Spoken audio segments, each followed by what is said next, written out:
ഇന്ന് ഞാൻ ചെയ്യുന്നത് സോഫ്റ്റ് വെള്ളയപ്പമാണ്. അതിനായിട്ട് ഞാനിവിടെ 2 കപ്പ് പച്ചരി 4-5 മണിക്കൂർ വെള്ളത്തിൽ കുതിർത്ത് വെച്ചതാണ്. അതിനായിട്ട് 2 കപ്പ് അരിക്ക് 1 കപ്പ് തേങ്ങ എടുത്തേക്കുന്നത്. പിന്നെ ഒരു ഇച്ചിരി ചോറ് കൂടെ അരയ്ക്കും. ആദ്യം നമുക്ക് ഇതിൽ നിന്ന് കുറച്ചെടുത്തൊന്ന് അരയ്ക്കാം. ഞാൻ കപ്പി കാച്ചുന്നുണ്ട്, അതിനായിട്ട് ഞാൻ കുറച്ചെടുത്ത് അരച്ചെടുക്കുന്നുണ്ട്. മിക്സിയുടെ ജാറിലോട്ട് ആ ബ്ലേഡ് നികക്കെ അല്ലെങ്കിൽ അരയത്തില്ലല്ലോ, ഞാൻ ഒരു 2 തവി പച്ചരി ഇട്ടിട്ടുണ്ട്. ഇതൊന്ന് അരയ്ക്കട്ടെ. ഞാനിപ്പോ ഇതിൽ നിന്ന് ഈ തവിക്ക് ഇതിപ്പോ ഇച്ചിരി വെള്ളമായിട്ടല്ലേ നമ്മൾ എടുത്തേക്കുന്നത്. തിക്കായിട്ടാണെങ്കിൽ 1.5 തവി അങ്ങനെ മതി. ഇതിപ്പോ ഞാനൊരു 2 തവി ഇതിലൊഴിക്കുന്നുണ്ട്. ഇത് ഇത്തിരി വെള്ളം പോലല്ലേ, ബാക്കി എടുക്കണോട്ടെ, 2 ഇടിച്ചുകൾ എടുക്കാം. നല്ല തിക്കായിട്ട് അരച്ചെടുക്കുവാണെങ്കിൽ 1.5 തവി മതി. ഇതിന് അതുപോലൊരു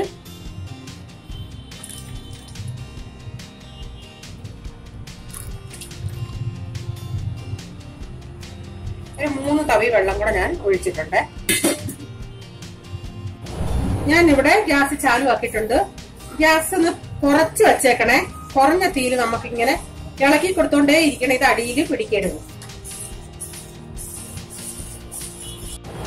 ഇതിപ്പം കുറുകാൻ തുടങ്ങിയിട്ടുണ്ട്. നമ്മൾ ഇളക്കുമ്പോൾ നമുക്ക് അറിയാതെ കുറുകാൻ തുടങ്ങുന്നത്.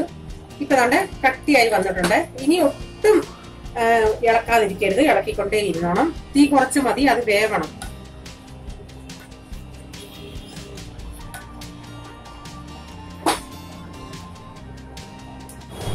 ഇതിപ്പോ ഞാൻ തീ ഓഫ് ആക്കുക. ഇതിന് തണുക്കട്ടെ. തണുത്തതിന് ശേഷം നമുക്ക് അരച്ചെടുക്കണം. ഓഫാക്കിയാൽ ഇളക്കിക്കൊണ്ടേ ഇരിക്കണേ. ആ അരി അരച്ച് ആ മിക്സിയുടെ ജാറിൽ തന്നെ ബാക്കിയും കൂടെ പച്ചരി ഇട്ട് നമുക്കൊന്ന് അരച്ചെടുക്കാം.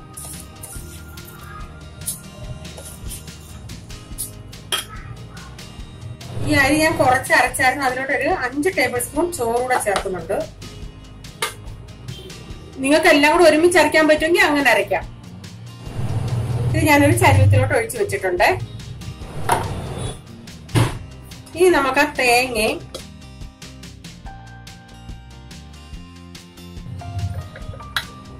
അതിൻ്റെ അകത്തോട്ട് ഈ കപ്പി കാച്ചിയത് തണുത്തേ.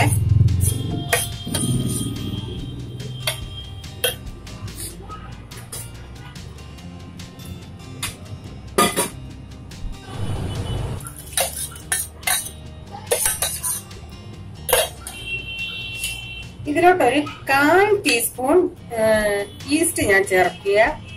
ഇത് 1/2 ടീസ്പൂണിന്റെ ഞാൻ 1/4 ടീസ്പൂൺ. അതുകൊണ്ട് ഇതിലും ഇത്തിരി തരിതരാ ഉള്ളതാ, അതുകൊണ്ട് ഇത് ഇട്ടാലും മതി. അല്ല ഇച്ചിരി വലിയ ഈസ്റ്റ് ആണെങ്കിൽ, വലിയ തരിയുള്ള ഈസ്റ്റ് ആണെങ്കിൽ നമുക്ക് ഇച്ചിരി ഇളം ചൂടുവെള്ളത്തിൽ ഇട്ട് അത് വെള്ളത്തിൽ ഒഴിച്ച് വെച്ചതിന് ശേഷം അരയ്ക്കണേ. അപ്പൊ ഈ അരച്ച തേങ്ങയും ചോറൂടെ ഇതിലോട്ട് ചേർത്ത് കൊടുക്കാം.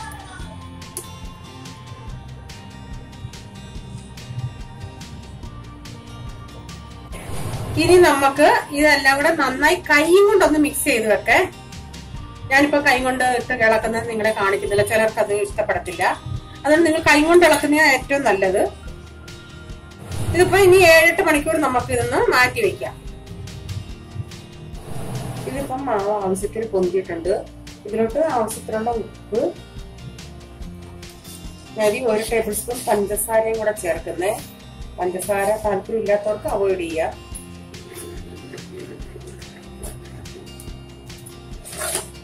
ഇത്തിരി വെള്ളം പോലെ ആകരുത്.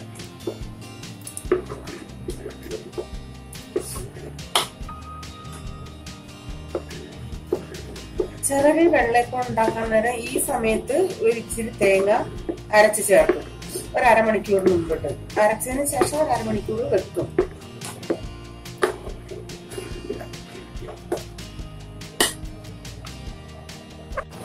ഇവിടെ ഞാൻ പാൻ വെച്ചിട്ടുണ്ട്. അതിലോട്ട് നമുക്കിനി മാവ് കോരി ഒഴിക്കാം.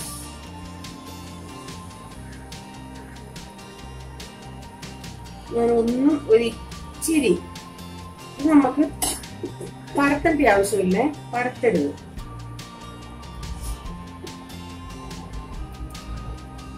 ഇങ്ങനെ കുമ്പളകൾ വരാൻ തുടങ്ങുമ്പോ നമുക്കിത് അടച്ചു വെച്ചാൽ വേവിക്കേണ്ടി വരും.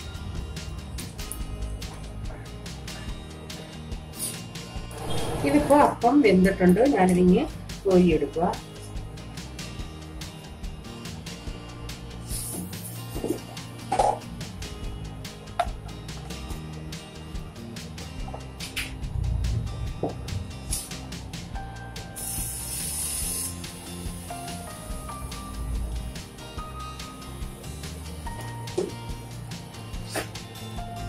ചിലരൊക്കെ തിരിച്ചിടും, തിരിച്ചിടേണ്ടിയൊക്കെ തിരിച്ചിടാം. പക്ഷെ ഞാൻ അമ്മ തിരിച്ചിടുന്ന ഞാൻ കണ്ടിട്ടില്ല.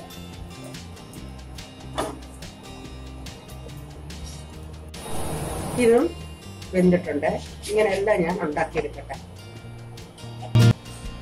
നല്ല സോഫ്റ്റ് ആണ്. ഇത് തന്നെ ഞാൻ തിരിച്ചിട്ട് നിങ്ങളെ കാണിക്കാം.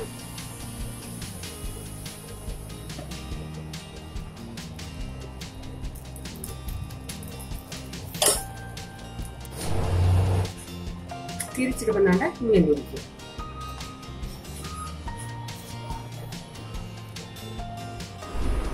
നമ്മുടെ വെള്ളയപ്പം റെഡിയാണ്.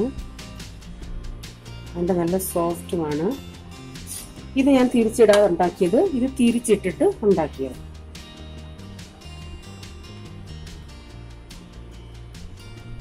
നിങ്ങൾ ഇതുപോലെ ചെയ്ത് നോക്കുക. ഇഷ്ടപ്പെടുകയാണെങ്കിൽ ഈ വീഡിയോ മറ്റുള്ളവർക്ക് ഷെയർ ചെയ്യുക. സബ്സ്ക്രൈബ് ചെയ്യാത്തവർക്ക് സബ്സ്ക്രൈബ് ചെയ്യുക. ഞാൻ ഒരു പുതിയ ഡിഷുമായി വരും വരെ bye. God bless you. Thank U.